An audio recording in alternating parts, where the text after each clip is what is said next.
자, 오프닝 벨 라이브 시작하겠습니다. 9시 종이 치고 있고요. 오늘도 플러스로 시작할 것 같은데요. 2600을 넘어서 어디까지 갈지 한번 지켜보도록 하겠습니다. 하창원 본부장님 모시겠습니다. 어서 오세요. 네, 안녕하십니까. 예. 개장 전략 바로 들어볼까요? 네, 오늘 단연 반도체가 주목이 될 수밖에 없을 것 같습니다. 엔비디아에 대한 내용 그리고 중동발 이슈에서 가장 크게 반영이 된 게 반도체이기 때문에 오늘 하이닉스를 필두로 이제 HBM 관련된 종목군들의 좀 강한 랠리가 나오지 않을까라고 보고 있고요. 저는 재생에너지도 쭉 보고 있습니다. 이번에 법안이 좀 바뀌었는데 2차 전지는 많이 안 좋아졌고요. 재생에너지 쪽은 29년 이후로 이제 이슈가 좀 밀렸기 때문에 훨씬 더 유리해질 겁니다. 그래서 태양광이나 이런 풍력 쪽이 미국장에서 좋았는데 그 흐름이 좀 반영되지 않을까라고 보여지고요. 일단 바이오 종목군들 오늘 좀 대거 차익이 나올 수 있고요. 약간의 영향으로 이제 그 PBM 쪽은 다 박살이 났거든요. 물론 예상보다 덜했다는 얘기는 있긴 하지만 어쨌든 그런 부분에서 순환매가 좀 확실히 나와주지 않을까 이렇게 생각을 하고 있습니다. 알겠습니다. 일단은 코스피 지수가 0.59% 플러스로 시작을 합니다. 2623, 2600선 중반까지 도전하고 있는 모습이고요. 코스닥은 반대로 약세네요. 0.2% 약세 730포인트에서 시작을 하고 있습니다. 하창 본부장님 말씀하신 대로 코스피 대형주 중에서는 오늘 하이닉스가 3.2%로 206,500원 까지도 올라갔었고요. 그 다음에 가장 큰 상승률을 하나솔루션이 6.8% 상승이네요. 이 밑에도 에너지 관련된 종목들이 많이 올라와 있는데요. 두산에너빌리티가 3%, 그리고 한국전력, LS일렉트릭 이런 종목들이 올라와 있는 그런 상황입니다. 역시나 지금 장 초반에 대형주 장세에는 에너지랑 반도체 요렇게 좀 이끌고 있고요. 중간중간에 증권주도 좀 보이고 방산도 올라가고 그런 정도인 것 같습니다. 자율주행도 좀 올라가네요. 테슬라 이슈인가요? 네. 그래서 이런 것도 좀 올라가고요. 반대로 오늘 하창원 본부장님이 언급을 잘 해주셨지만 코스닥 대형주 중에서는 이제 제약바이오 종목들이 지수를 좀 끌어내리고 있습니다. 알테오젠 6%, 펩트론 5.6%, 보로노이 ABL 바이오 4%대, 삼천당제약도 2.7%대 이렇게 좀 하락을 크게 하고 있는 그런 모습입니다. 자, 염승원 이사님 모시겠습니다. 어서 오세요. 네, 안녕하세요. 예, 개장 전략 늦었지만 한번 들어보겠습니다. 네, 그러니까 지금 미국도 지금 S&P 500 지수가 이제 연초 이후 빠진 거 다 회복을 해서 상당히 분위기가 좋은데 이제 미국도 좀 되게 차별화되는 게 결국 오늘 이제 이끌었던 게 이제 나스닥 기술주다 보니까 확실히 우리나라 시장에서도 여러분도 딱 눈에 띄시겠지만 AI 관련된 섹터가 다 괜찮은 것 같아요. 그래서 대표적으로 하이닉스가 오늘 급등하고 있고 또 여기에 전력망 같은 거에 관련된 두산 에너빌리티도 오늘 한 4% 원전 관련주죠.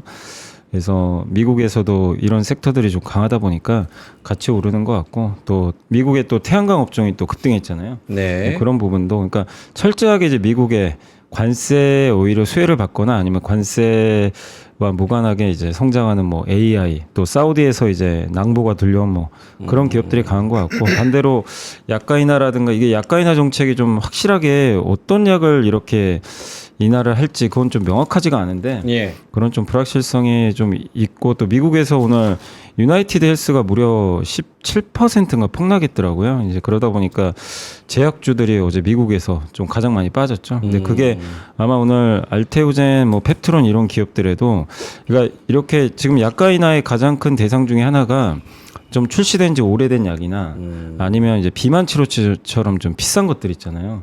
요거를 좀 가격을 좀 합리화하겠다는 좀 내용들이 있는 것 같아요.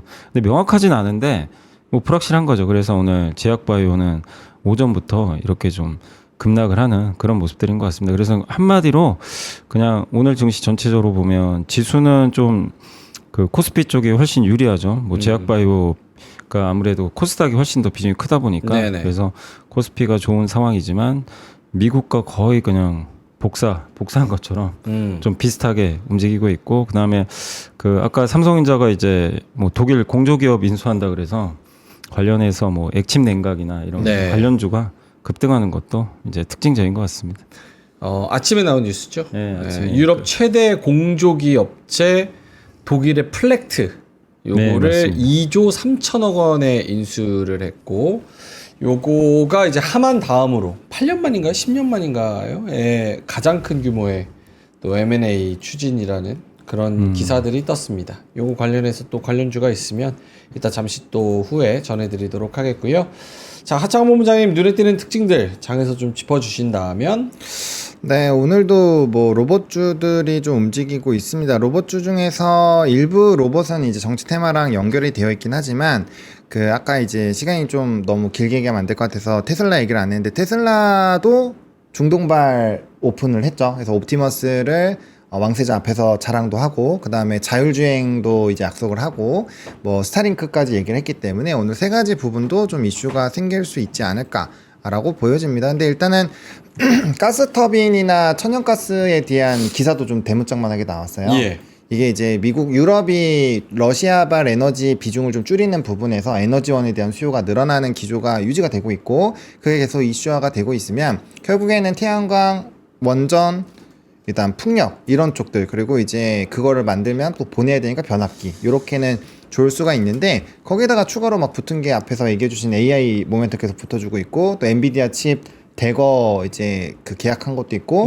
또 행정부에서 뭐 거의 100만 개 이상을 또 이제 수출을 허락을 하겠다 뭐 이런 예정이 발표가 되면서 결국엔 반도체 발 안에 있을 때 밑에서 움직일 수 있는 산업군들 뭐 로봇, AI 소프트웨어, 에너지, 뭐 전력 변화 뭐 이런 쪽들이 그냥 한 뭉태기로 가는 것 같아요. 그러니까 이거는 기존에 움직였었던 물론 이제 방산이나 조선 같은 경우도 저는 뭐 산업적으로는 끝나지 않았다고 생각을 하지만 약간 쉬어주거나 약간의 기간 조정만 좀 해주는 상황에서 이런 쪽이 붙어준다면 뭐 지수의 레벨업은 훨씬 더 좀 가능하지 않을까라고 보고 있고 오늘부터 좀 주목해서 봐야 되는 거는 추가적인 신규 이런 수급의 진입이 나올 수 있는가가 핵심인 것 같아요. 예. 그래서 그런 것들만 나와준다라고 한다면 뭐 지수는 우리가 생각하는 것보다도 훨씬 더 크게 올라갈 수 있지 않을까 생각하고 있습니다. 알겠습니다. 여미사님도 좀 시장 특징적인 부분 짚어주신다면. 네, 아까 말씀드린 대로 그냥 이제 그 결국 좀 계속 차별화 같은데 오늘 코스피가 좋을 수밖에 없는 건 결국 반도체가 지금 투심이 살아났잖아요. 예. 네, 그러니까 결국 사실 중동에서 트럼프 입장에서 굉장히 좋은 선물을 좀 받았죠. 그래서 사우디로부터 어쨌든 이제 대규모 무기 계약도 뭐 체결을 한 것 같고 또 거기에 AI 칩도 수출한다고 하니까 이런 부분들이 일단 국내 AI 산업에는 좀 긍정적으로 좀 작용하고 있는 것 같습니다. 그래서 반도체가 이렇게 가고 있고 또 주요 뭐 오늘 좀 방산주도 좀 버텨주고 예. 거기에 뭐 오늘 원전이나 태양광 이런 기업들이 좀 올라가다 보니까 특히 오늘 그룹에서는 두산그룹이 좀 좋은 것 같아요. 혹시. 예.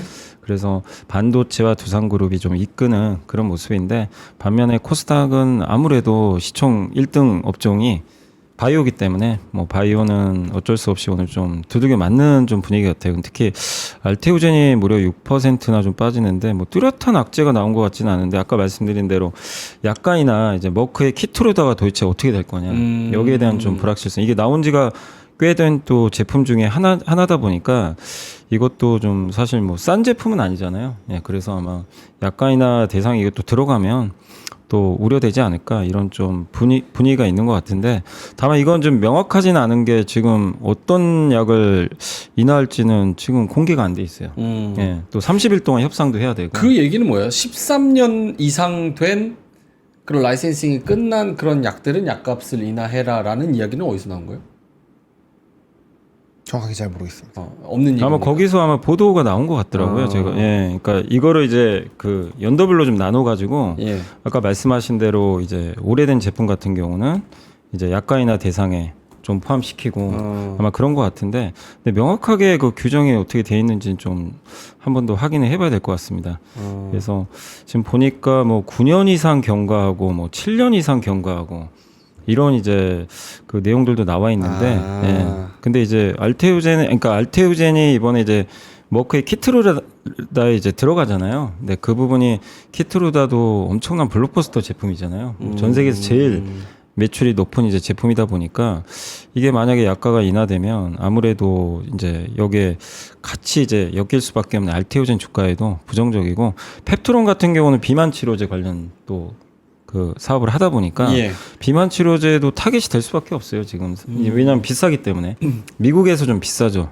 그래서 이번 약가인하의 핵심은 미국의 약값이 너무 비싸니까 최혜국, 그러니까 그 최혜국이 어느 나라인지 몰라요. 뭐 그게 한국이 될 수도 있고 예. 유럽이 될 수 있는데 그 나라 약가랑 맞추란 얘기거든요.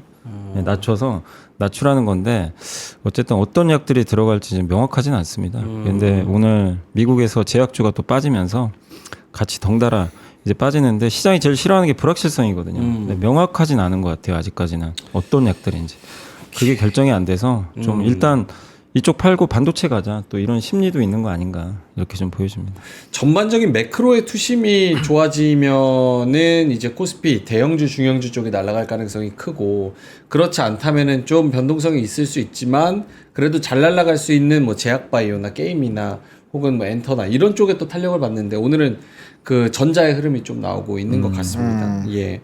오늘 태양광 쪽 그리고 원전 쪽 거기다가 반도체 쪽 거기에 방산 애들이 좀 버텨주고 거기다가 변압기까지 같이 올라가면서 어느 정도 증시의 지수가 좀 부양이 되는 그런 모습이고요. 반대로 2차 전지는 역시나 어제 저희가 클로징벨에서 좀 다루기는 네. 했습니다. 포스코 퓨처엠이 7% 떨어져서 11만 2,400원에 거래가 되고 있습니다. 유증 관련해서 여러 가지 이야기들 그리고 컨텐츠들이 쏟아져 나왔는데 오늘 장이 열렸으니까 2차전지 관련돼서 코멘트를 해 주신다면 보노님부터. 네, 아까 말씀드린 것처럼 원래 32년도까지 보조금을 주기로 했었던 미국의 정책이 26년 말까지로 바뀌었습니다. 6년이나 푹 줄었고 그다음에 탄산리튬 가격이 또 7만 이안 이 밑으로 계속 이제 내려가고 있는 상황이고요.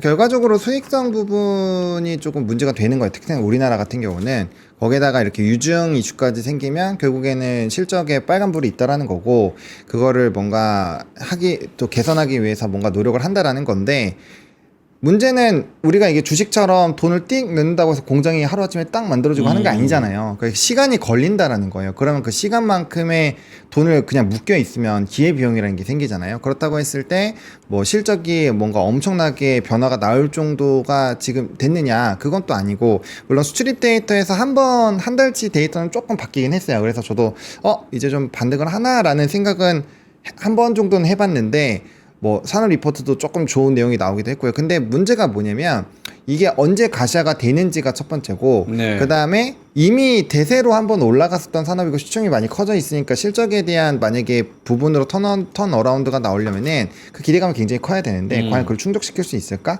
라는 부분. 그리고 올라갈 때마다 2차전지 물려 계신 분도 굉장히 많은데 예. 그 물량들을 어떻게 넣어서 할 거예요? 그럼 그걸 뒤집을 만한 뭔가 나와야 되는데 어렵지 않을까라는 생각이 들어요. 그래서 2차전지는 저는 한동안 지수 상방을 좀 제한하는 그런 요인이잖아요. 물론 기술적으로는 언제든지 밑에 있으니까 뭐 반등이 나올 수는 있겠지만 구조적으로 상승이 나오기는 좀 어렵기 때문에 이런 내용들이 조금은 아쉬운 부분이지 않을까 이렇게 생각합니다. 오케이. 포스코 퓨처엠이 1조 1,000억 유상증자를 결정한 배경에는 부채를 늘리면 신용등급이 하락할 위험이 있어서 그랬다라고 얘기하는데 어쨌든 리튬 가격은 지금 계속 떨어지고 양극재산은 좀 힘든 그런 상황인데 여미사님은 어떻게 보시는지요? 그러니까 이제 지금 가뜩이나 투자 심리 안 좋은데 또 유증까지 한다고 하니까 그렇죠. 뭐 더 안 좋죠. 저번에 이제 삼성 SDI도 한번 그 충격이 좀 있었고 그러니까 지금 이제 돈을 잘 벌고 뭐 성장하면서 이렇게 또 만약 주가 좋은 상태에서 유증을 하면 또 금방 복원은 되거든요. 아마 기억하시겠지만 21년도에 21년, 22년 뭐 3년 가면서 그때 배터리주도 유증한다 그러면 주가가 오히려 급등해 버렸어요. 에코프로그룹주 유증한다 그러면 오히려 호재라고 생각했어요. 뭐 막 급등했었죠 당시에는. 예. 근데 이제 지금 업황이 꺾이는데 주주들한테 또 돈까지 빌리니까 이게 좋을 수가 없는 거죠. 그래서 이제 주가 좀 빠질 수밖에 없는 상황인데 다만 이제 이게 그 우리가 유증할 때 좀 봐야 될 게 빚 갚기 위해서 유증을 하는 건지 아니면 이제 투자 때문에 하는 건지 물론 지금 업황이 안 좋아서 이거 투자하는 게 맞냐 이런 좀 의미도 있겠지만 결국 포스코 퓨처엠의 장점은 네. 흑연을 하거든요. 중국이 장악한 흑연을 하는 회사 몇 개 없잖아요. 전 세계. 근데 미국에서 나중에 저는 좀 성과 나올 거라고 생각하거든요. 어느 예. 시점에서 지금은 아니지만 그래서 뭐 이런 이제 흑연 시설 투자도 이번에 들어간 것 같고, 그러니까 어쨌든 투자 목적으로 유증을 하는 거거든요. 그 목적 자체는 전 나쁘진 않다고 봐요.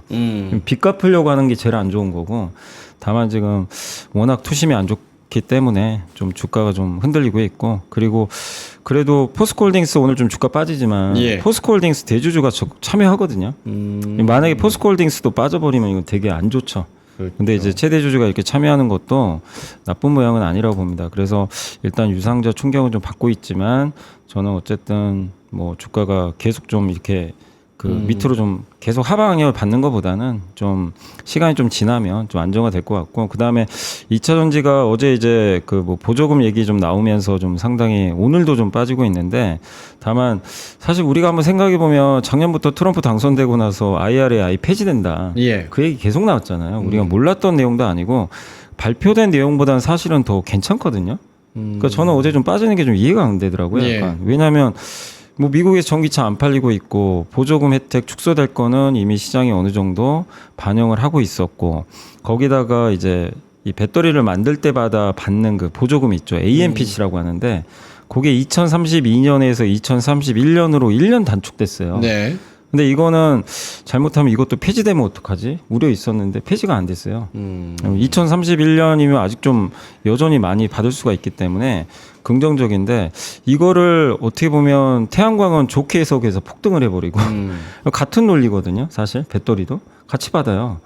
근데 태양광은 어쨌든 이제 미국에서 이제 관련주 급등하면서 오늘 급등하는데, 배터리는 물론 이제 전기차 보조금 폐지 때문에 내년에 폐지, 이제 내년까지만 받고 이제 폐지가 되다 보니까 뭐 그런 악재는 있지만, 사실 뭐 이렇게 새롭게 급락해야 될 만한 추가 악재가 나온 게 아니라 제 생각에는 오히려 더 그 우려했던 것보다는 지금 이번에 나온 공화당 법안이 좀 괜찮거든요. 생각보다는 우려보다는 저는 그렇게 보는데, 시장은 전혀 다르게 해석을 하는 것 같고 심리가 많이 좀 반영이 네. 되는 것 같아요. 그리고 이게 법안이 초안이기 때문에 제일 세요. 원래 법안 자체는 항상 세게 나옵니다. 근데 지금 이거는 민주당이 지금 반대하고 있고 공화당 내에서도 아마 반발이 있을 거예요. 제가 알기로는 21명 정도가 반대하는 걸로 알고 있거든요. 네. 예전부터. 그래서 이거보다 더 완화될 수도 있어요. 지금 나온 거보다. 예. 그래서 저는 배터리를 이렇게 지금 뭐 물론 주가 안 좋기 때문에 뭐 좋게 볼 수는 없겠지만 예. 예. 여기서 배터리를 그렇다고 계속 나쁘게 볼 이유가 있나? 이미 다 알려진 악재인데 예. 그거보다는 좀 더 나은 상태인데, 예. 그리고 또 한 가지 호재는 그 요거는 확실히 들어간 것 같더라고요. 그 보조금 받으려면 그 중국과 어쨌든 거래는 하면 안 돼요. 네. 예, 그건 이번에 또 담겨 있었기 때문에 그건 또 호재거든요, 사실. 그러니까 중국 기업들이 우회해서 뭐 미국에 간다거나 그런 거는 이제 완전 차단될 수 있기 때문에 그 부분만 본다면 뭐 우리나라 배터리주들을 이 자리에서 뭐 굳이 나쁘게 볼 필요가 있나? 저는 그렇게 좀 생각하고 있어요. 알겠습니다. 요 얘기만 하고 반도체 얘기로 넘어가겠습니다. K증시의 가장 큰 밸류업은 역시나 경영권 분쟁이라는 게 다시 한번 드러나는 한진칼. 오늘도 상한가입니다. 제가 사실 어제 클로징벨에서 명박대전에서 편입이 됐다면 저는 한진칼을 살려고 했어요. 그랬을 것 같아요. 네, 왜냐면 사실은 진짜 거래라고 하면 물량이 없어서 못 들어갈 지금 상황이지만 저희는 가상 거래이기 때문에 뭐 편입을 그냥 자유롭게 할 수 있기 때문에 그래서 살려고 그랬는데 역시나 오늘도 상한가를 기록을 하네요.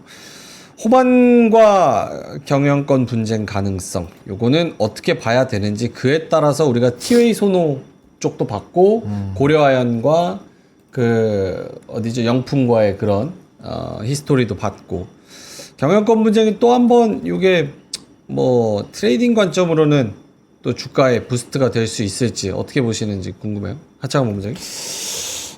일단은 뭐 호반이 이 회사 말고도 하나 더 있는데, 아무튼 요즘에 좀 지분 매입을 막 하는 흐름들. LS. 맞죠. LS. 네. 그래가지고 어쨌든 관련된 기업들이 주가가 이렇게 슝슝 이렇게 올라가는 것 같아요. 그리고 이게 또 약간 그런 상황이었잖아요. 이게 타이밍이 되게 좋았던 게 그러니까 조방이 약간은 애매해졌을 때. 근데 새로운 주도주가 뭐지? 맞죠. 라고 물음표가 생겨 있는 상황에서 정치 테마가 단기 랠리가 딱 할 때 톡 하고 들어갔거든요.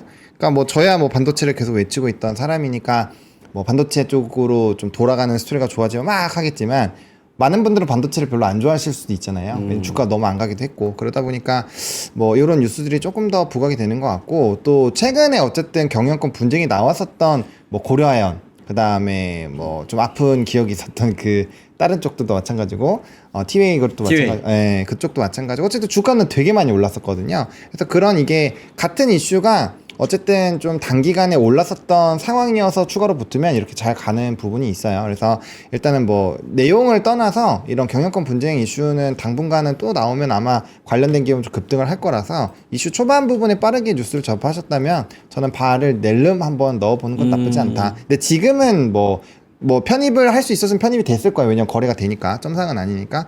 근데 지금은 좀 늦었다라는 생각이 좀 듭니다. 약간 지금 살짝 풀리지 않을까 간당간당한 느낌이 좀 네, 있습니다. 지금. 그래서, 네. 네. 연미사님?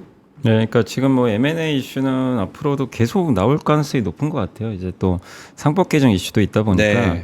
그래서 어쨌든 이제 호방그룹이 이게 뭐 처음이 아니죠. 뭐 아까 잠깐 말씀드렸지만 LS그룹 지분도 한 3% 정도 확보했고, 근데 그게 그 대한전선이 또 있거든요. 호방그룹에. 아, 그러니까 맞아요, LS전선이 맞아요. 있으니까. 네. 그래서 뭐 이건 뭐 경영권 목적은 아니다 뭐 그렇게 얘기는 했지만 누가 봐도 이건 좀 당연히 합리적으로 의심할 수밖에 없는 그런 좀 상황이 좀 있었고, 그리고 옛날에 그 반도건설하고 이제 KCGI였나요 그때? 예, 강성부 펀드라 그랬죠 예전에. 그래서 한진칼 한번 1차 한번 M&A 파동이 있었던 적이 있는데, 근데 그리고 나서 좀 일단락 됐는데 다시 이제 한진칼 이제 호방그룹이 22년도에 이제 지분 또 추가 확보했고, 이번에 이제 또 추가 확보하면서 2대 주주로 올라섰는데, 이게 이제 조원태 회장 측이 20%고 호방그룹이 한 18% 되니까 지금 몇 프로 차이가 안 나요. 그렇죠. 근데 여기서 이제 제일 중요한 게 산업은행. 네, 산업은행이 한 10% 정도 갖고 있다고 합니다. 그래서 산업은행이 어떤 선택을 할지 모르지만 어쨌든 이제 양 1, 2대 주주가 결국엔 뭐 우호 지분은 어떻게 확보할지 모르겠지만 결국엔 이제 그 지분 경쟁을 또 할 가능성이 좀 높다 보니까 이런 부분에서 M&A 이슈가 터지는 것 같고, 작년에 뭐 고려아연도 있었고 어쨌든 올해도 그러니까 상법 개정 이슈가 더 가시화될수록 M&A 많아질 것 같고, 그래서 저는 결국에 이런 일들이 많이 발생할수록 증권주만 좋을 일이 생겼다. 저는 그 생각을 하고 있어요. 그래서 M&A 자문하는 회사는 증권사거든요. 그래서 계속해서 증권업종이 요즘에 강한 이유도 이런 거랑 좀 연계해서 볼 필요는 있는 것 같습니다. 아니 말씀을 해주셨으니까 어제 포스코퓨처엠의 유증 그리고 최근에 이제 한화에어로스페이스 한화그룹의 또 2.3조 유증 등등 해가지고 그런 이제 조 단위의 규모의 유증이 계속 나오는 게 상법 개정을 앞두고 기업들이 서두르는 것이다라는 엮어서 이야기하는 분들도 계시고, 또 지금 지분 경영권 이런 이슈도 기업들이 좀 이거를 빨리 좀 정리하기 위해서 좀 바쁜 움직임들을 보이고 있는 것 같아요. 이런 거를 우리가 개인 투자자 입장에서는 어떤 스탠스로 받아들여야 되는지 궁금합니다. 일단은 상법 개정이 되면 유증 폭탄을 잘 안 맞을 수 있겠다라는 일단 기대감이 생길 것 같고요. 그 다음에 테마적으로 대응을 할 수가 있죠. 우리가 정치 정책 테마주도 대선 때마다 우리가 보는 게 별다른 게 없어요. 이쪽 때문에 여기로 수급이 쏠리는 걸 알기 때문에 가는 거잖아요. 그럼 관련된 비슷한 이슈가 생기면 우리가 이제 여러 가지 부분 상법을 앞두고 이제 그쪽으로 수급이 쏠린다는 걸 알고 있기 때문에 들어오면 이제 발을 바로 낼름 한번 해보는 거죠. 네, 그런 관점으로 접근을 하시면 될 것 같고, 어쨌든 간에 개정 이후에는 뭐 유상증자나 밸류업도 계속 해야 되고, 그러면 우리나라는 대기업만 하더라도 하나당 막 100개, 200개씩 계열사 있으니까 그런 것들이 이제 점점 이제 합쳐지고 그런 상황이 되지 않을까라고 보여지거든요. 그러면 이제 밸류도 PBR 수준 잘 맞춰질 거고, 그런 부분이라면 확실히 저 PBR 주들에 대한 매력도가 부각이 되면서 한번 그쪽에서도 수급이 테마적으로 만들어질 수 있다라고 봐요. 다양하게 활용을 할 수 있는데 우리가 어떤 식으로 먼저 주식시장에서 이거 먼저 너 먼저 올라가 이렇게 할지 모르기 때문에 그걸 보고 대응하는 게 제일 낫다. 예상을 하기에는 너무 다양하게 풀어서 테마를 만들어 버릴 수 있기 때문에 보고 대응하는 게 제일 나을 것 같습니다. 알겠습니다. 여미사님도? 예, 그러니까 이게 그렇다고 뭐 무조건 이제 이제 유상증자나 이런 부분들이 뭐 기업 이게 불법은 아니기 때문에 뭐 이거를 합법적인 이제 과정을 통해서 할 수는 있습니다. 왜냐하면 이제 아까 이게 어떻게 보면 이제 신용등급 문제도 좀 있고 하다 보니까 근데 이제 그 상법 개정을 앞두고 이렇게 갑작스럽게 많이 하는 거는 당연히 뭐 좋아 보일 수가 없는 거죠. 네, 그것 때문에 상법 개정하면 유증이 이제 못하게 되니까 미리 해버릴까? 그건 당연히 주주가치 훼손이거든요. 그렇죠. 근데 그게 아니라 우리가 유상증자 이제 내용을 보면 반드시 또 이게 돈이 좀 필요한 기업들도 있어요. 그래서 시설 투자도 해야 되고 그런 경우는 좀 우리가 좀 이렇게 갈라서 봐야지 무조건 유증하면 그냥 우리가 안 좋다라고 생각할 필요는 저는 없다. 그러니까 이분법적으로 유증은 물론 좋은 건 아닙니다. 당연히 주가에는 악재인데 그 유증하는 목적을 회사가 충분히 주주랑 소통을 해서 한다면 저는 그거 자체는 크게 문제될 건 없다고 아니, 생각을 그럼요. 해요. 예. 근데 하나의 여로가 욕먹는 이유가 소통도 안 하고 갑자기 3조를 때려버린 거예요. 맞아요. 그래서 주주들이 열받았잖아요. 그러니까 뒤통수가 문제인 거죠, 예, 사실. 그러니까 그런 걸 충분히 사전에 소통을 해야죠. 예. 그래서 유상증자라고 해서 무조건 뭐 잘못됐다 이거보다 어떻게 회사가 그거를 잘 커뮤니케이션도 하고 하느냐가 좀 관건인 것 같아요. 사실 테슬라도 유상증자 여러 번 했거든요. 근데도 엄청난 기업 가치 상승 보였잖아요. 그러니까 그런 것처럼 유상증자 자체의 문제라기보다는 만약에 정말 어떤 기업이 상법 개정이 이루어질 것 같아서 그 전에 미리 해버리자. 이런 생각이라면 그건 굉장히 잘못된 생각이죠. 그렇죠. 이제 그런 것들은 당연히 뭔가 조치를 취해야 되고 그리고 지금 금감원도 계속 잘 들여다보고 있는 것 같아요. 예전처럼 무조건 그냥 유상자면 받아주고 그런 게 아니라 정확하게 이번에 하나 에어로스페이스도 엄청나게 지금 유상자 때문에 금감원에서 제재를 좀 했잖아요. 어느 정도. 그러니까 그런 일들이 발생하니까 저는 기업들이 그걸 모를 리는 없다고 봐요. 그래서 무차별적인 그런 이제 유상자 가능성은 저는 그렇게 높지는 않다. 왜냐하면 금감원이 지금 확실히 스탠스가 잘못된 유증은 좀 제동을 거는 쪽으로 바뀌었기 때문에 그건 좀 막아주지 않을까. 그리고 상법 개정이 되면 뭐 당연히 이런 건 더 그렇죠. 예. 없어지겠죠. 알겠습니다. 예. 반도체 얘기를 좀 해보겠습니다. 어제 제가 촉이 왔다. 이거 반도체 가겠다. 축하드립니다. 왜? 아니 주주잖아 반도체 많이 들고 있잖아요. 반도체 이제 가겠다.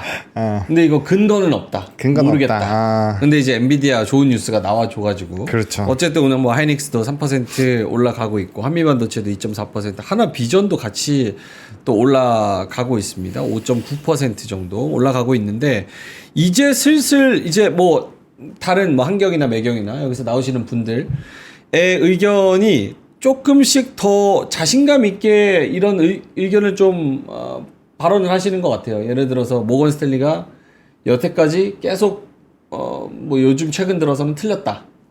겨울이 온다라고 작년 뭐 26만 원에서 12만 원까지 목표 주가 낮췄지만 결국은 틀렸지 않느냐. 지금 괜찮은 것 같다. 그리고 이런 것들이 좋은 이야기를 많이 쏟아내고 있다라는 부분에 대해서는 반도체 근데 하도 속아가지고 이거를 어떻게 받아들이실지는 모르겠는데 딱 갖고 계신 분들도 막 그렇게 엄청 기대가 큰 것 같지는 않아요. 근데 어떻게 생각을 해야 될지 본원님부터. 네, 일단 저는 뭐 반도체를 계속 좋게 말씀을 좀 드려왔는데 사실 3전이 못 갔던 거지 하이닉스는 뭐 주가가 떨어졌다가 다시 많이 오르고 떨어졌다 많이 오르고 그래서 막 15% 20% 이상씩 변동성이 계속 생겼었어요. 그리고 오늘 나왔었던 이슈는 단연 뭐 엔비디아 아발 그리고 HBM 쪽이니까 하이닉스 계열이 조금 더 강하기는 합니다만 뭐 본격적으로 증시가 정말 수급이 쏠린다라고 한다면 삼성전자도 같이 많이 수급이 쏠려야 돼요. 근데 최근 이틀 동안은 뭐 들어왔다가 안 들어왔다가 막 이런 식으로 왔다 갔다 하고 있거든요. 그래서 수급의 연속성이 좀 중요할 것 같고요. 그리고 뭐 이 2차 뭐 방산이나 뭐 조선 떨어지라고 고사 지내는 건 아니지만 네. 같이 가기는 어려워요. 같이 가기에는 힘이 부족하기 때문에 만약에 외부에서 외국인 수급이 정말 작년 6월과 비교해서 너무 많이 빠져 있거든요. 그 볼륨이 다시 돌아오는 상황이 된다면 뭐 너무 좋은 상황이 생기겠지만 그게 아니면은 조금은 보수적인 스탠스로 사람들은 보는 것 같아요. 근데 저는 개인적으로는 디램 가격 2달 연달아 올랐고 고정가 올랐고 그다음에 엔비디아 하드웨어 쪽 그러니까 소프트웨어는 뭐 팔란티어 같은 거 보면 계속 막 날아가고 있거든요. 눌렸다가 다시 신고가 돌파하고 있고 그런 상황인데 하드웨어는 별로 못 움직였어요. 그래서 만약에 이번에 소프트웨어가 조금 가격이나 기간 조정을 거치면서 그 수급이 하드웨어로 간다면 그리고 그 하드웨어로 갔을 때 우리나라가 그걸 쫓아간다면 확실히 반도체 랠리가 단기적으로 나올 수 있지 않을까라고 보고 있고요. 이 불확실 실적이 되게 잘 나왔잖아요. 삼성과 하이닉스 실적 잘 나왔는데 가스라이팅이 된 게 이거 선제적인 수요인 거 아니냐. 뭐 다음 분기에는 실적이 어떻게 될지 모른다 이건데 분위기가 계속 좋은 스탠스가 유지가 되면 분명 전망치가 달라질 거란 말이죠. 그때가 됐을 땐 이미 주가 많이 올랐겠지만 어쨌든 그런 기조로 될 수 있는 분위기가 만들어지고 있기 때문에 저는 지금 또 한 번 뭐 우리가 주식 하면서 한두 번 속습니까? 근데 주가 위치가 그렇게 높은 건 아니기 때문에 한번 속아봐도 괜찮지 않을까라는 생각은 여전히 유지하고 있습니다. 알겠습니다. 여미사님은 어떠세요? 그냥 뭐 전적으로 동의해요 다. 그래서 뭐 근데 저희 그런 거죠. 이제 주가 위치가 좀 중요한 것 같아요. 주가 그러니까 이게 위치. 우리가 속을 수도 있어요. 사실 하도 여러 번 속아가지고 반도체 좀 될 뻔하면 다시 빠지고. 그래서 이제 신뢰가 좀 많이 떨어진 건 사실이지만 네. 지금 위치에서는 설사 뭐가 우리가 이게 보는 게 틀리더라도 리스크가 적어요. 왜냐하면 기대감이 별로 없기 때문에 주가 위치도 낮고 삼성전자 여기서 만약에 엔비디아 공급이 안 되면 주가 못 오르겠죠. 예. 근데 빠질까요 또? 그럴 것 같지는 않아요. 왜냐하면 기대 자체가 없기 때문에. 그래서 지금 오늘도 보면 AI 관련주, HBM 관련주는 오르잖아요. 근데 삼성전자 1%도 못 오르거든요. 이 얘기는 결국 삼성에 대한 AI 기대감이 지금 전혀 없다는 얘기예요, 사실상. 그렇기 때문에 이런 위치에서는 리스크가 굉장히 좀 작다. 대신에 우리가 생각 못한 뭔가가 또 이벤트들이 갑자기 발생한다. 그러면 주가는 급등할 수밖에 없어요. 전혀 생각을 못했기 때문에. 그래서 항상 투자할 땐 기대값과의 싸움이거든요. 그러니까 지금 아까 말씀해주신 조선방산 이제 뭐 주식 투자하신 분이 안 좋다고 보는 분이 세상에 어디 있겠어요. 다 좋죠. 근데 다 아는 사실이에요. 이제 새롭지가 않아요, 더 이상. 그렇기 때문에 그 기대감을 더 높여야 되거든요, 사실상.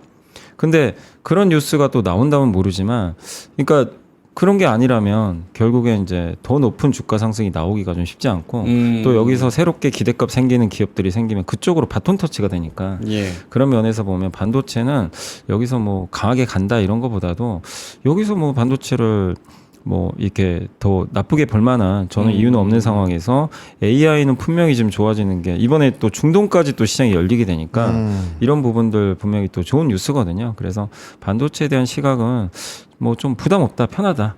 이렇게 보고 있고 그렇게 보는 것 중에 하나가 또 자동차도 그렇게 봐요. 자동차 업종도 사실 뭐 관세 충격 이미 다 아는 사실이고 근데 관세 인하는 어느 정도 됐고 자동차 품목 관세도 영국은 10%로 낮춰버렸잖아요. 네. 원래 25%에서 안 낮춘다고 했는데도 그러니까 우리나라 협상 잘하면 현대차 관세가 만약에 뭐 25인데 여기서 진짜 15%까지 낮춰주면 그거 자체는 근데 지금 시장이 반영은 안 돼 있잖아요. 그래서 그런 것들이 좀 나아질 것들을 좀 찾는 관점으로 본다면 뭐 자동차도 괜찮게 보여요. 그래서 지금은 너무나 뭐 많은 분들이 좋다고 하는 걸 뒤늦게 좀 쫓아가는 것보다 네. 좀 이렇게 위치가 좀 편한 업종들 있잖아요. 이렇게 뭐 불편하죠. 에코프로 같은 거. 에코 모르겠습니다. 아무튼 그거는 좀 노코멘트로 하고 네네네. 어쨌든 반드시 좋아지는 게 보여야 돼요. 근데 대신에 좋아질 건 있어야죠. 뭔가 기대할 수 있을 만한 그런 게 없는데 단지 많이 빠졌다고 투자하는 것보다는 예, 그런 것들을 좀 찾아서 있다면 뭐 계속 좀 그런 쪽에서 예, 시간을 좀 투여하는 게 좀 알겠습니다. 낫지 않나 그런 예. 좀 생각은 하고 있습니다. 알겠습니다. 자, 일단은 수급을 좀 봐야 되는데 그 전에 약간 너무 진지한 얘기 많이 한 것 같아가지고 재밌는 얘기 하나 해보자면 지금 그 삼성이 공조업체 독일 공조업체죠. 네. 플래트 플래트 넥인가요? 네. 플래트 이름 2조 4천억 주고 샀잖아요. 네. 그러면서 관련된 그런 테마 종목들이 또 많이 가고 있죠. 워트 뭐 이런 종목들 뭐 그 중에서 또 가는 게 지금 7% 오른 삼성 공조 와. 딱이잖아요. 오늘 삼성이 공조 공조에서. 관련 기업을 샀다. 그래서 삼성 공조. 삼성그룹이랑은 아무 상관없는 기업입니다. 예, 자동차 제조사 라디에이터 만드는 기업이라 그러네요. 예, 근데 삼성 공조가 오늘 7.5% 네, 이런 거를 좀 조심하셔야 된다는 의미에서 좀 말씀을 드렸습니다. 예. 수급 한번 보겠습니다. 외국인이 코스피에서 1120억, 기관은 600억 이렇게 사고 있고 코스닥에서는 550억, 271억 이렇게 팔고 있습니다. 최근 들어서 제가 이제 가장 많이 여쭙고 있는 게 이제 수급이고 수급 중에서 엇갈림. 그러니까 외국인들은 코스피에서 매도세를 멈췄습니다. 지금 일별로 보면은 코스피에서 매수가 지금 6거래일 연속 이어지고 있는 그런 상황입니다. 3,500억, 1,300억, 680억, 1억, 1,700억, 1,120억 이렇게 계속 사고 있는데 코스닥 시장에서는 가끔씩 팔 때가 보여요. 그렇죠? 예, 가끔씩 좀 엇갈릴 때가 보이는데 오늘 요 수급은 어떻게 분석을 해야 되는지 하창원 본부장님부터. 선물도 3,500억 정도 사고 있습니다. 네, 일단은 뭐 선물에서 좀 들어오는 건 나쁘지 않을 것 같아요. 왜냐면 누적이 지금 또 선물 기간이 또 만료가 된 이후에 거의 마이너스 2,900까지 누적이 바뀌었기 때문에 이게 최근에 마이너스 2조까지 내려갔었어요. 그래서 이게 좀 작년부터 계속 패턴이 마이너스 2조에서 0조, 0조에서 2조 이게 계속 반복되니까 수급이 좀 어느 정도는 돌아오고 있는 상황에서 이제 기관의 금투가 그렇게 많이 돌아오진 않았거든요. 예. 그러면 한번 금투 물량이 한번 쑥 들어올 수도 있는 거고요. 외국인 현물이 좀 같이 쫓아오고 있기 때문에 이게 수급의 턴이 되는지를 좀 봐야 될 것 같아요. 말씀 주신 것처럼 최근에 매도량도 줄었고 오히려 간간히 매수하는 흐름들도 나오고 있고 그 수급의 주체가 대부분 하이닉스로 많이 쏠려 있어요. 최근 단기로 수급 보시면 외국인 수급은 하이닉스에 굉장히 많이 쏠려 있습니다. 그래서 예. 그런 부분으로 본다면 수급이 좀 변화하고 있는 게 보여지고요. 그렇다고 해서 뭐 조선이나 이런 쪽도 안 들어가는 것도 아니에요. 현대 미포 HD 현대미포나 뭐 한국조선이나 이런 것들도 수급이 꽤 들어갑니다. 그래서 약간의 수급이 건강한 쪽으로 산업에서 넘버가 나오고 기대감이 있는 쪽으로 계속 넘어가고 있다라는 거 그런 걸 보는 건 좀 괜찮은 것 같고요. 또 오늘도 상위 종목이 최근 일주일 뭐 5월달 에서 상위 10개 안에 거의 다 들어가는 종목군들이에요. 그래서 지금 수급은 계속 연속성을 가지고 있기 때문에 수급 매매가 굉장히 유효하지 않을까라고 보여지고 있고요. 매도는 뭐 RTOJ나 이런 종목 빠지고 있기는 한데 방산 쪽에 어쨌든 매도가 조금 나오고 있긴 하거든요. 네. 이쪽에서 약간씩 차익이 계속 나오고 있어서 물론 방산은 각각을 좀 뜯어보니 외국인이 집중될 때 더 강했을 때가 있고 뭐 기관이 좀 집중됐을 때 오히려 많이 빠지고 하는 경우가 있는데 종목별로 이건 수급 분석을 한번 해보셔야 될 것 같고요. 어쨌든 방산은 조금은 가격적인 부담감, 월봉상 부담감이 있고 조선은 월봉상 부담감이 없거든요. 그런 차이에서 수급에 약간의 이런 좀 변화가 있다라는 것도 체크를 해보시면 좋을 것 같습니다. 오케이. 여미사님도 수급 관련해서? 네, 수급 관련해서는 확실히 이제 외국인들 매도가 거의 끝난 것 같아요. 지금 보니까 이제 연속해서 최근에 외국인들이 지금 5월 7일부터 지금 매수하기 시작했거든요. 그래서 오늘까지 지금 6일 연속 지금 순매수니까 이제 정말 지겹게 팔았던 그 외국인 매도가 이제 거의 사실상 이제 끝나간다. 라고 좀 보시면 좋겠고 다만 이제 연기금은 지수가 오르니까 좀 샀다 팔았다 좀 반복하더라고요. 한참 사다가 좀 반복하는데 여전히 외국인들이 올해 연초 이후로 15조 팔았어요. 아직도 순매도가 연기금이 6조 샀거든요.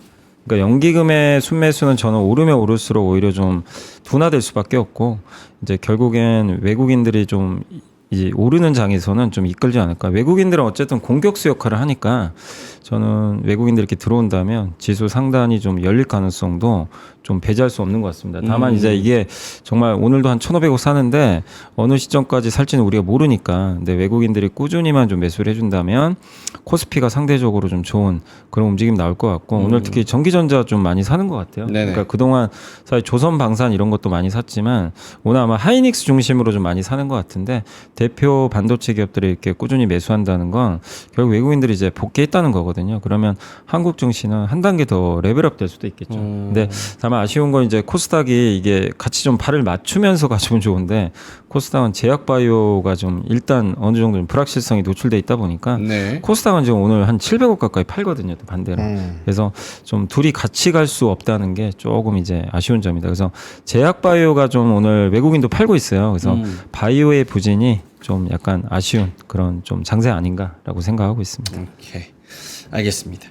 제가 여쭤보고 싶은 건 사실 매일 나와서 이 질문 드리니까 이제 보노님은 저랑 둘이도 하고 이러니까 지겨우실 테지만 약간 지금 채팅창에서도 다 딴 얘기하고 계시거든요. 뭐 닭볶음탕 어디서 먹냐, 호포갈비 얘기하고 있고 카페 무슨 뭐 전복 전문집 얘기하고 있고 약간 이게 저는 지금 제 심리랑도 매우 비슷하다고 봐요. 그러니까 뭐냐면 시장이 찔끔찔끔 계단식으로 올라왔기 때문에 확 체감되지는 않았어. 그쵸. 근데 아니 호재가 뭐 이렇게 나오면서 여차저차해서 2600 중반까지 왔어.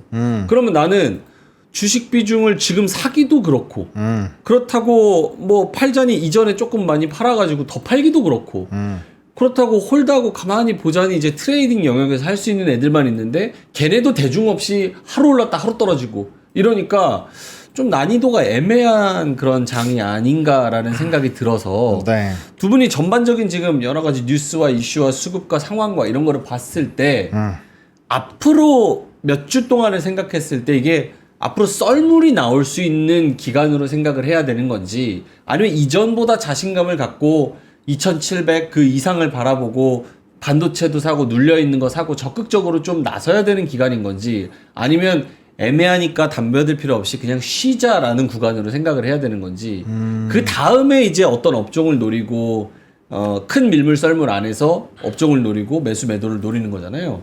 그래서 그런 큰 틀에서 생각을 하면 어떨까? 어때요, 보노님부터? 이거는 이제 어제 클로징벨에서 얘기를 했었던 것 같네요. 예. 저는 어제랑 똑같습니다. 예를 들어서 나의 포트폴리오가 만약에 방산, 조선 요런 쪽으로 많이 치중이 되어 있다. 뭐 포트 비중이 60%고 70%고 하면은 저는 비중 조절을 고려를 해보셔야 된다고 생각합니다. 지수가 떨어진다면. 대신에 뭐 지수가 저는 요번에 단기적으로 2280대 뭐 밑에 있을 때에 강하게 매수 얘기를 좀 드려왔었고 이제 2580 정도면 저는 어느 정도는 많이 올랐다고 생각을 해요. 그래서 그 기준이 다시 깨지면 그런 주도 주격을 가지고 계셨던 분들은 저는 비중 조절을 해주셨으면 좋겠어요. 아니면 뭐 각 종목별로 월봉상 기준이 깨진다거나 이제 추세가 꺾이는 그런 상황이 생기면 그런 건 비중 조절이 필요하다고 보고 있고요. 뭐 반도체 쪽에서도 삼성을 집중으로 하신 분들은 아무것도 안 하셔도 됩니다. 그냥 기다리시면 되고요. 뭐 하이닉스나 조금 많이 올라간 반도체들도 있잖아요. 그런 쪽들로 편입하신 분들도 익절 라인은 정해놔야 된다고 생각을 해요. 근데 이제 통상적으로 우리가 왜 어렵다라고 느껴지냐면 이게 사실 본격적으로 이거는 이제 저랑 몇 년 동안 이렇게 보신 분들 많을 테니까 제가 이 얘기를 항상 말씀을 드리거든요. 지수가 고가권으로 올라갈수록 일단 장기 투자에 대한 설정을 하기가 매우 어렵습니다. 장기 투자 쪽으로 포트를 만들려면 결과적으로 많이 눌린 쪽에서 밖에 의사결정을 못해요. 근데 위에 있는 거에서 지금부터 장기 투자를 한다? 지금 방산에서 막 내 포트 만약에 억 단위로 하고 있으면 막 몇천 몇 이렇게 늘 수 있어요? 힘들단 말이에요. 그렇기 때문에 매매가 어려운 거예요. 그러면 내가 타이밍이 아니라고 생각하는데 굳이 할 필요가 없다라는 거죠. 그래서 그런 생각이 강하시다면 저는 굳이 포트를 설정해 놓을 필요가 있을까? 라는 생각이 들어요. 그냥 현금 갖고 있다가 약간 이제 테마성이나 산업적인 이슈가 있으면 그런 것도 수익으로 하시면서 시간 끄시는 거고 뭐 파킹 ETF도 있고 뭐 여러 가지 있잖아요. 그런 것도 활용하셔가지고 네. 좀 시기를 더 잡아본 다음에 하는 게 낫지 않을까 이렇게 좀 정리되면 될 것 같습니다. 알겠습니다. 여미사님? 그러니까 이제 이게 다 스타일마다 너무 다르니까 이제 뭐 여러분들마다 진짜 나는 성장주만 하는 분도 계시고 그렇죠. 나는 진짜 바닥에 있는 가치주만 하겠다.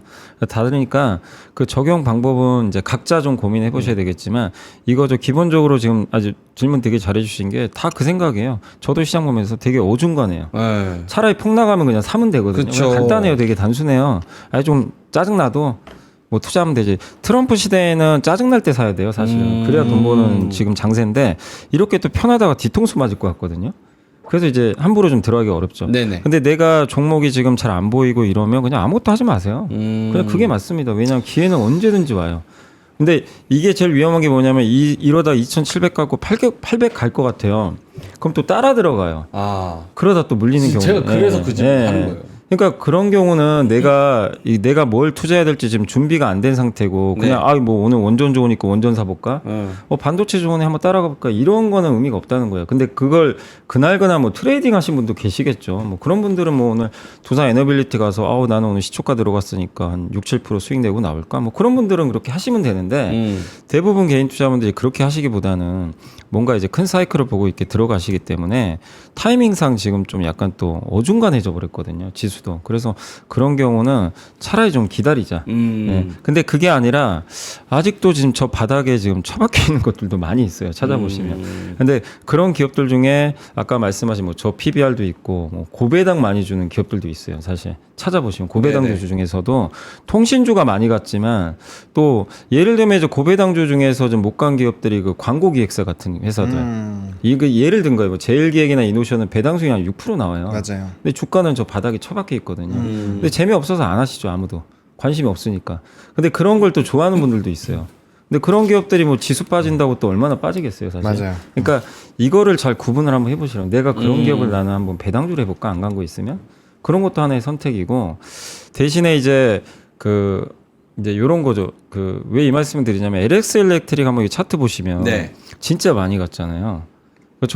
저도 개인적으로 LX 일렉트릭이 이제 뭐 배전 변압기나 이런 쪽에서 경쟁력 있는 기업이니까 대표님 요거 예. 자료 한번 보여주세요. 괜찮게 보는데 예. 한번 이게 차트를 보시면 LS 일렉트릭. 정말 너무 어지럽습니다. 네. 이걸 개인 투자분들이 이걸 어떻게 매매를 하겠어요? 이 난리를 치고 가는데 얼마 전에 신고권에서 여기서 사신 분이 거봐 내가 잘 샀다 이랬겠죠. 네. 반토막 나버려요 순식간에. 이렇게 됩니다. 그러니까 뭐냐면 이렇게 성장하는 기업도 내가 타이밍을 잘못 잡으면 결국 수익 하나도 못 내고 그렇네요. 그냥 손절하다 끝나버리는 경우가 있어요. 그래서 제일 중요한 게 내가 만약에 LX 일렉트릭처럼 이렇게 성장하는 기업을 내가 공부가 끝났는데 좀 위치가 애매하다. 내가 투자할 수 있는 위치는 아닌 것 같다. 좀 늦은 것 같다. 네. 기다리시라는 겁니다. 그냥 뭐 안 줘도 어쩔 수 없어요. 근데 기다리면 이런 또 기회들이 항상 이렇게 한 번씩 오는데, 근데 이게 힘든 게 막상 또 이러면 악재만 나온단 말이에요. 그래서 이거 사야 되는데 또 못 사요, 사실은. 그렇네요. 근데 그럴 때 투자할 수 있는 또 이제 그래서 좀 공부를 해야 되는 거죠, 사실은. 내가 이 기업 정확히 안다면 할 수 있는 거니까. 그래서 저는 이제 말씀드리고 싶은 게, 지금 어중간하다면 그냥 가만히 있자. 저는 그 말씀은 드리고 싶고, 내가 공부가 돼 있는 기업인데 위치 좋다. 그러면 뭐 지수 무시하시고 그냥 투자하시고 괜찮아요, 그런 거는. 그렇게 좀 나눠서 한번 좀 생각하시고, 그리고 저는 뭐 주식 비중을 줄일 필요는 없다고 봐요. 설사 좀 빠진다 하더라도 아직은 우리나라 증시가 저는 갈 길이 멀다고 생각하기 때문에 주식 비중 자체는 줄이지 말되, 약간 진짜 어중간한 지금 지수 위치다 보니까 예, 적극적으로 뭐 굳이 이렇게 늦은 분들이 뭐 너무 조급해하지 말자. 기회는 또 온다. 기다리면, 제가 느낀 게 그거예요. 기다리면 언제든지 이렇게 기회는 항상 오는데 대부분 그걸 못 참고 이제 결국 나중에 따라가다가 그러니까. 좀 고통스러워하는 이게 경우가 많이 있더라고요. 2200까지 뒤통수를 맞고 나서 진짜 이게 우리한테 영향이 관세가 있는 건가? 트럼프 미친놈인가? 이 생각하다가 찔끔찔끔 올라와서 2500, 그래도 다행이네 하는데 2500 중반 가다가 그러니까. 2600 중반까지 와버리니까 나 뭐 한 네, 거지? 맞아요. 그럴 수 약간 있어요. 이럴 수도 있고. 예. 그 얘기는 떨어졌을 때 많이 얘기했잖아요. 그러니까. 그리고 그 생각을 제가 조금 더 세게 말씀드릴게요. 어중간할 때 많이 사시니까 정작 사야 될 때 돈이 없는 거예요. 그러니까 돈이 현금도 주식이다라고 표현하는 이유가 뭐냐면, 주식이 뭐예요? 내가 갖고 있고 결국엔 시간이 지났을 때 기대 수익이 있고 요구 수익이 생기는 거잖아요. 현금도 마찬가지예요. 우리가 맨날 떨어져 있을 때 지금 사세요 이러면 돈이 어디 있어 자식아 이 얘기 하잖아요. 그게 왜 그러냐면은 조급하고 아무 때나 계속 사기 때문에 그런 거예요. 그 계획이 없기 때문에 그런 거예요. 그렇기 때문에 지금 내가 버스를 놓쳤으면은 달려가서 못 타요. 어차피 요즘 안 태워주잖아요. 버스 종료 지나가면은 어차피 못한 버스는 보내고 다음 버스가 왔을 때를 해가지고 내가 거기에 맞춰서 계획을 세워야 되는 거지. 자꾸 애중간한 부분, 내가 자신도 없는데 돈을 왜 넣습니까? 그러니까 우리 진짜 신기한 게 뭐냐면, 부동산도 그렇고 심지어 노트북 진짜 패드 하나 살 때 또 되게 꼼꼼하게 체크 많이 하시거든요. 그럼요. 근데 주식은 1000만 원 되게 그냥 막 넣어요. 제가 타 방송에서 전화 방송에서 요번에 되게 깜짝 놀랐던 게 뭐냐면, 상담 전화 방송이 왔는데 한 억대로 하신대요. 근데 요번에 무슨 종목이었지? 카페24를 그냥 아침에 그 급락한 날 있잖아요. 그 아침에 방송에서 누가 사라고 했대요. 그래서 억으로 질렀대요. 카페용 기분으로. 그래서 아니 24시간 하는 카페니까. 금액이 작으세요 이러니까 금액이 억대래요. 그래서 아니 자산이 좆된가 보지. 그럼 제가 그렇게 얘기했어요. 돈이 엄청 많으신가 봐요. 이렇게 얘기는 했는데 너무 쉽게 얘기해서, 그래서 하루 만에 마이너스 2천 몇백만 원 나왔더라고요. 그러니까 그런 걸 너무 쉽게 생각을 하니까 의사결정을 되게 좀 신중하게 하셔야 되지 않을까. 기회가 왔을 때 잡아야지 이게 구조적으로 올라가는데, 우리가 자꾸 어떻게, 이게 문제가 뭐냐, 단타가 너무 활성화돼 있어서 그래요. 내가 돈을 못 벌면 남들은 벌고 있는데 내가 배가 아픈 거죠. 그 마음을 버리시고, 주식은 자신만의 레이스예요. 남이 벌든 말든 뭔 상관이에요. 투자 방식에 따라서 내가 많이 벌 때도 있고 그 사람이 많이 벌 때도 있는 건데, 그래서 생각 자체를 남이 벌어서 뭐 주식이 좋으니까 남이 많이 벌겠다? 생각보다 나 본전도 못하는데 하시는 분들도 많아요. 그러니까 조급해 하시지 말라는 거죠. 그래서 그 생각을 하지 마시고, 자기네 스탠스, 그리고 항상 우리 주식에서 제일 먼저 생각해야 되는 거는 쌀 때 사는 노력을 해보자. 그거를 연구해 보시면 좋을 것 같습니다. 알겠습니다. 정정을 좀 드려야 될 것 같습니다. 자산이 좆대나 보지 않나. 조단이야. 이 뜻입니다. 저 그렇게 들었는데. 조단위인가 보지. 죄송합니다. 오해를 살 수 있어서. 광고 딱 2분만 하고 가겠습니다. 아까 저기 고진혁하님께서 질문을 하나 주셨는데, 요 광고하고 현대차 관련해서 좀 여쭤보셔가지고 그거 한번 여쭤보겠습니다. 오늘은 구두랑 캐리어 이렇게 가져왔거든요. 제가 가장 좋아하는 신발 락포트가 또 왔습니다. 남녀 공용 프리미엄 데일리 슈즈 129,100원짜리 78,000원에 저희가 가지고 왔습니다. 가장 편하면서 캐주얼하면서 세련된 신발이죠. 발이 너무 편해요, 락포트. 그래서 제가 맨날 신잖아요. 저는 신발장에 락포트 밖에 없습니다. 물론 여기서 많이 줘서 그런 것도 있습니다. 하지만 원래도 라포트만 샀습니다. 미국 정통 컴포트 슈즈 브랜드 락포트 71년부터 시작했고요. 쿠셔닝이 진짜 좋아요. 써보신 분들은 알 겁니다. 충격 흡수, 쿠셔닝이 뛰어나 장시간 착용해도 부담 제로고요. 유연성과 초경량, 출퇴근 여행까지 데일리 신발 강력 추천입니다. 남녀 모두 선택 가능이고요. 3종 컬러, 사이즈 다양. 그렇게 해서 100% 정상 새 제품 저희가 13만 원짜리를 78,000원에 가지고 왔습니다. 자, 그리고 또 하나 앞에 있는 게 캐리어. 어이구. 이제 여행 또 많이 가시는 시즌입니다. 물론 다녀오신 분들도 있을 거고 여름 휴가로 여행 가시는 분들도 있을 거예요. 근데 요즘 캐리어가 되게 비쌉니다. 진짜 싸게 가져왔어요. 팀벌랜드 건데 17만 2천 원짜리를 9만 9천 원에 가지고 왔습니다. 엄청 싸죠? 오, 사고 싶은데요? 진짜 싸요. 예. 요게 와. 그냥 요거 보이죠? 와. 요거 지금 보이죠? 요거 지금 나오는 화면에 나오는 거. 28인치 캐리어 큰 거, 그리고 20인치 기내용 캐리어, 그리고 자물쇠까지 해서 99,000원. 어우, 진짜 싸죠? 아니 왜 이렇게 싸게 팔아요? 진짜 싸죠? 저거 작은 거 하나만 해도 이 가격 넘을 것 같은데. 아, 작은 거 하나만 해도 한 17만 원. 맞아요. 여기 그러는데. 옆에 미니소에서 17만 원이에요. 네. 근데 이렇게 캐리어를 2개 드리는데 99,000원. 거기다가 24인치 캐리어 조그만 거, 맨 앞에 있는 거, 저거를 추가하면 저건 59,000원. 기본형으로 사시는 게 제일 싸게 사는 거긴 합니다. 근데 캐리어가 3개 필요하다. 그러면 59,000원 옵션 더해서 24인치까지 해서 59,000원 더하면 가져가실 수 있습니다. 지금 요 세트가 99,000원. 이 세트 우리 하나씩 나눠 가지면 되겠다. 나도 근데 필요하긴 한데. 이런 거 하나 줬으면 좋겠다. 진짜 좋죠. 아니 왜 이렇게 어떻게 이렇게 싸게 팔 수가 있는 네. 거예요? 야, 이거 진짜. 그렇다고 뭐 싸다고 싼 게 비지떡 아니고요. 360도 회전 바퀴 4륜이고요. 이동 시 소음 최소화돼서 부드러운 조작감이 있고요. 미국 정통 브랜드 팀버랜드 핫딜입니다. 여행, 출장, 캠핑, 올케어 250세트가 한정이에요. 딱 한정만. 여미사님이 광고할 때 이 정도로 적극성 보이는 적 처음인 것 같습니다. 계획이 있으신가 원래. 예, 계획이. 아, 여행 있으신가 한번 갈 때마다 네. 아, 이게 필요하다 생각을 했는데 진짜. 제가 여행을 많이 다니니까 가벼운 점. 야. 가볍네. 엄청 가벼워. 어. 한 손으로 듣게 한 손으로. 새끼 손가락으로. 와, 엄청 가벼워.